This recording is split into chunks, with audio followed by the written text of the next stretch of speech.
त्यति भइसकेपछि अब बायाँ कानभन्दा मास्टरको कपाल मामाले भिजाइदिनु। देब्रे कानभन्दा मास्टरको कपाल।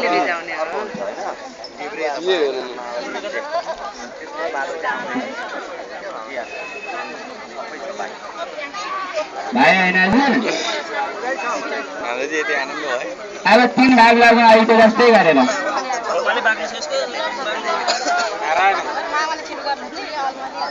3 भाग भयो ल अहिलेको जस्तै गरेर अब 1 भाग काटेर त्यहाँ राखौँ। ओम मा स्वस्तिना इन्द्रो वेदस्रवा स्वस्तिना पुरुषा विश्ववेदा स्वस्तिना सर्को अरिष्टनेमि स्वस्तिनो बृहस्पतिर्दधातु।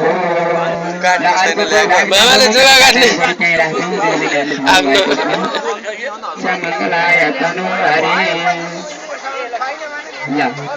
अब त्यो